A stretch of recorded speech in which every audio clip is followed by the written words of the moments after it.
The federal courtroom, typically a bastion of solemn procedure and hushed tones, was that morning transformed into a crucible of global attention. An electric current of anticipation, almost palpable, seemed to thrum beneath the polished wood and stern gazes, a stark contrast to the usual rhythmic cadence of legal proceedings. Every eye in the room, from the seasoned reporters hunched over their notebooks, their pens poised for the next explosive detail, to the grim-faced jurors, their expressions a mixture of civic duty and profound curiosity, was fixated on the witness stand. The collective breath of the gallery seemed to be held, awaiting the next, potentially seismic, revelation that promised to shake the very foundations of the entertainment industry. Diddy's trial, a saga unfolding day by excruciating day, was indeed starting to feel like a never-ending nightmare for the hip-hop mogul, each passing moment in court exposing something darker, more intricate, and more disturbing than the last. Now the proceedings had taken an even more profoundly personal and unsettling turn. New footage, reportedly involving Diddy and his own octogenarian mother, Janice Combs, had just been played for the court. Witnesses present in the courtroom described the judge looking visibly shaken, a rare and telling display of emotion from the bench. "What's up, Ma? This is good, baby, I've seen you. I love you too," Diddy's voice, captured in the video, resonated through the tense silence, a seemingly innocuous exchange that, in context, became chillingly fraught with unspoken implications. Their relationship, always viewed with a certain degree of public curiosity, had now sparked far more profound and unsettling questions, and what this newly revealed video might finally explain why was about to be laid bare before the world. Let's break it all down. Mama's boy or something darker, unraveling the Combs family dynamics. At its core, Diddy is currently fighting for his freedom, his reputation, and his entire legacy. He is facing a litany of serious federal charges that cut to the very heart of his alleged empire: racketeering conspiracy, sex trafficking, and transportation for prostitution. If convicted on even a single count of these grave charges, the man who once commanded global stages and built a multi-billion-dollar empire, defining an era of hip-hop, could legitimately spend the rest of his life behind bars, his gilded world collapsing around him. And honestly, based on the horrifying tapestry of allegations and testimonies that has been meticulously woven in court, depicting a pattern of alleged depravity, many observers are beginning to believe that such a fate might be exactly where he belongs, a grim but fitting consequence for alleged decades of unchecked power and systemic abuse. What has proven particularly intriguing, and indeed profoundly unsettling throughout this arduous and highly publicized legal drama, is the unwavering presence and seemingly bizarre behavior of Janice Combs, Diddy's 85-year-old mother. She has been more than just ride or die throughout this entire ordeal. Her actions have gone far beyond simply showing up to court to offer silent, maternal support to her beleaguered son. Her public displays of devotion, often demonstrative and intense when juxtaposed with the sheer severity and graphic nature of the allegations, have led to widespread questioning of their entire relationship, hinting at a dynamic far more complex, deeply entangled, and potentially problematic than conventional maternal love. One of the most disturbing pieces of evidence that has resurfaced amid all this drama, and that has been given new, chilling context by recent courtroom testimony, is a video from 2022. It's undeniably weird, with a capital W, leaving many viewers profoundly uncomfortable and questioning the boundaries of familial affection. The footage, believed to be captured in a private, intimate setting, shows Diddy receiving in fore-drip, a detail that immediately raises significant questions given later testimony concerning drug use and recovery at alleged illicit gatherings. While the four fluids could theoretically be for mundane reasons like hydration or wellness, their presence in this specific context is unsettling, especially when intertwined with other elements of the video. Crucially, Janice Combs is present, interacting intimately with her son, and notably, she has white nail polish. Now, why is the nail polish a significant detail? Because according to Cassie Ventura's harrowing testimony, Diddy had a very specific, almost obsessive, preference for white nail polish during certain alleged activities linked to the freak-off events, an alleged pattern of behavior that implies a disturbing level of participation or knowledge on Janice's part that extends far beyond simple, innocent maternal support. For younger viewers, one can only leave the unsettling implications there, allowing the context of the trial to fill in the blanks. But for anyone familiar with the unfolding narrative, the connection is deeply disturbing. The video continues to escalate the discomfort and unease. Diddy and his mother are seen engaging in a kiss on the lips. While admittedly, Some families may engage in this form of affectionate greeting. It's what Diddy explicitly says about his mother, captured clearly in the recording, that has sent shivers down the spines of countless observers, leaving their skin crawling with discomfort. He brazenly mentions her physical flexibility, specifically noting, with an almost leering tone, that she could bend over and touch the floor with her palms. Why, in any normal or healthy familial context, would an adult son describe his elderly mother's physical attributes in such a way, especially with an undertone that feels uncomfortably suggestive and inappropriately sexualized? It defies conventional understanding, leaving an audience struggling desperately to make it make sense, to reconcile the image of a doting son with such peculiar commentary. Diddy's words in the clip continue, compounding the unease. In-house, playing outside, moving and shaking, baby. She come with me to strip club, I don't care, real. It's my dog, I want to live life. We out here moving and grooving. My mom told me, she just said, keep moving, baby. That's right, keep moving, don't stop. She could touch the floor with her palms.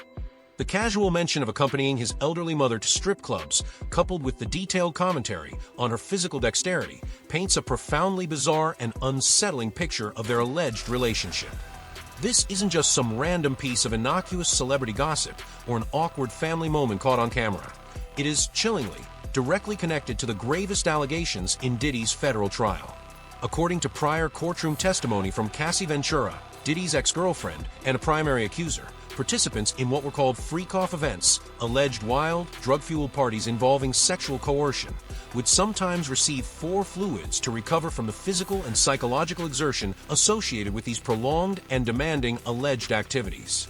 The sight of Diddy within 4 in this video, while his mother is intimately present, seemingly approving and engaging in suggestive conversation, has therefore raised profoundly serious and disturbing questions regarding Janice's potential knowledge, complicity, or even active participation in the alleged criminal enterprise.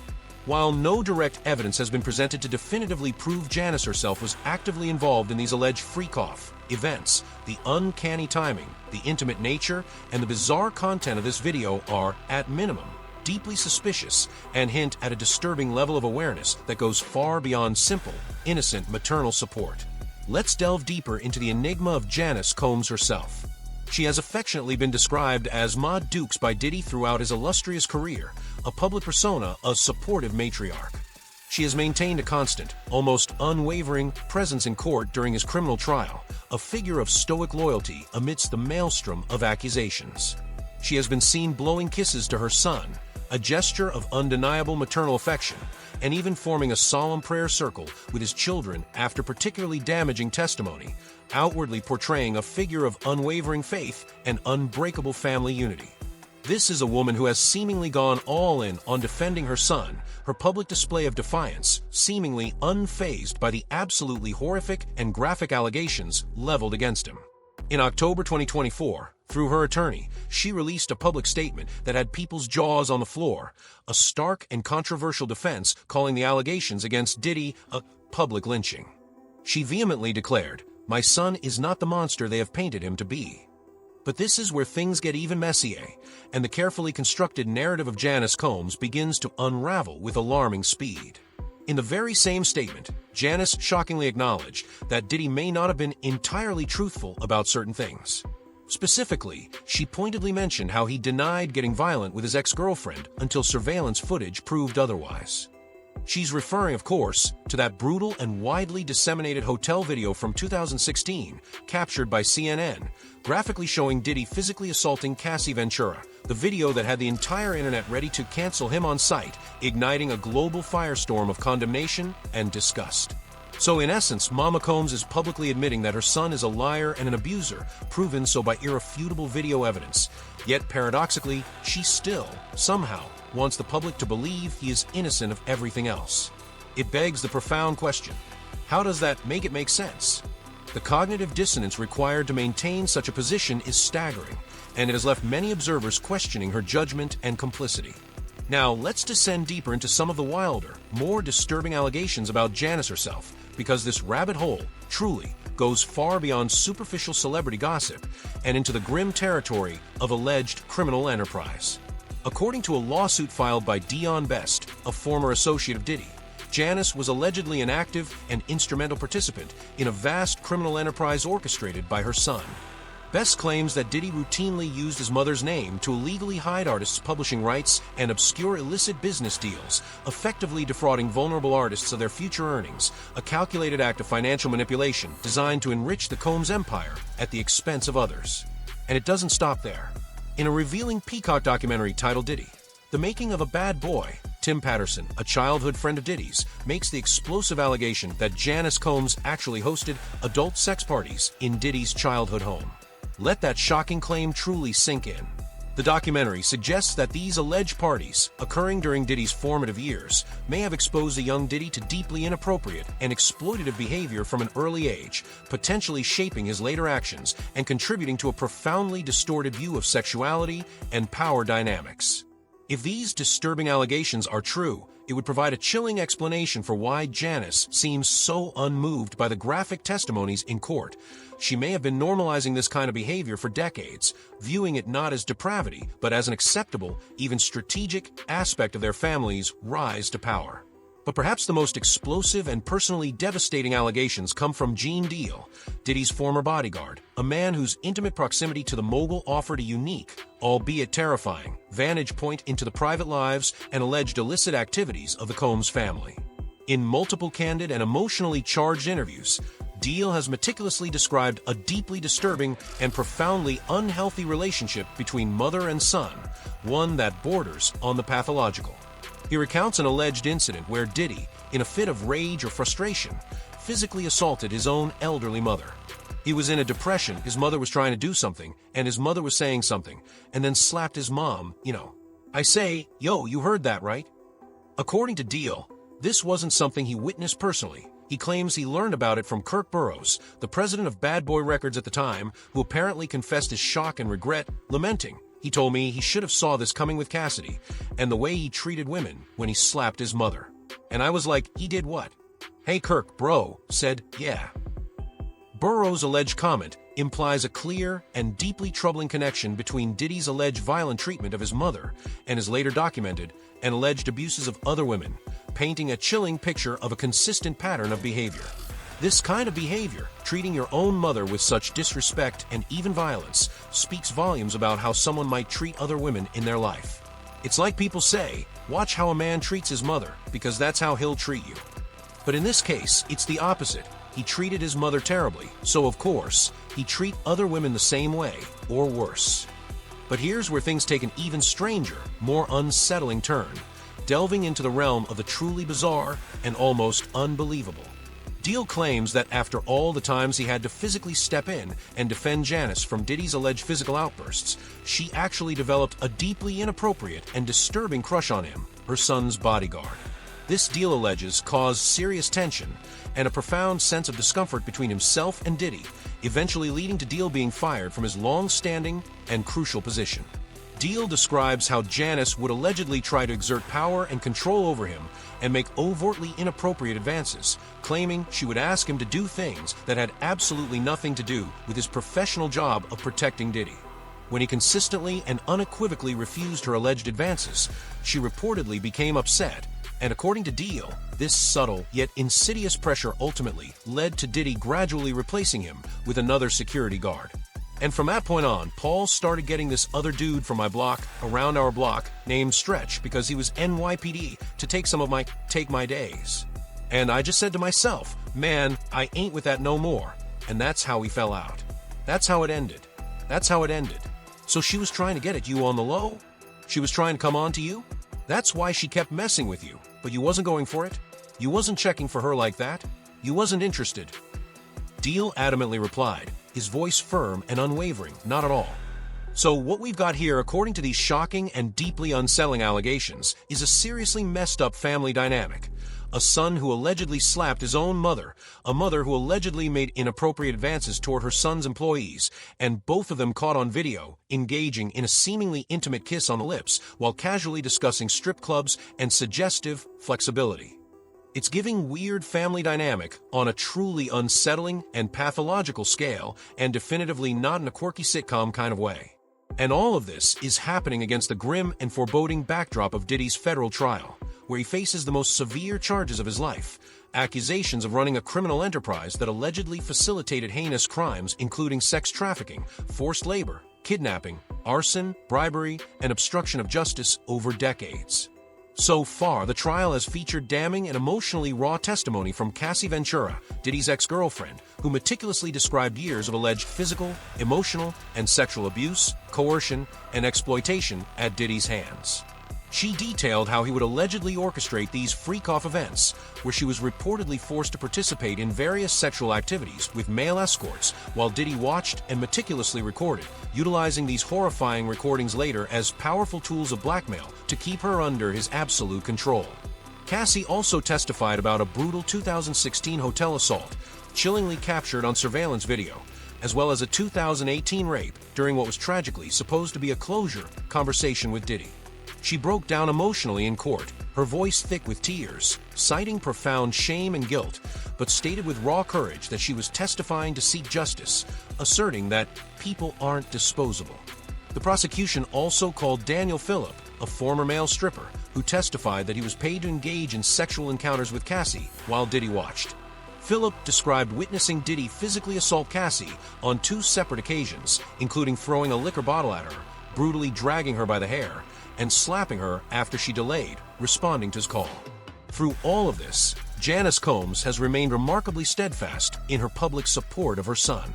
She's been a constant fixture in court every day, sitting prominently in the front or second row, watching with an almost inscrutable expression as witnesses describe her son's alleged abuses in graphic and horrifying detail. Even when Diddy's own daughters, visibly distressed and unable to bear the weight of the testimony, left the courtroom during particularly explicit accounts about sexual exploits, Janice remained seated throughout. This unwavering presence included when prosecutors played that horrific 2016 hotel surveillance video showing Diddy violently assaulting Cassie. Instead of appearing disturbed or horrified by seeing her son commit such blatant and brutal violence, she reportedly sat stoically, her gaze fixed, seemingly supporting him through it all.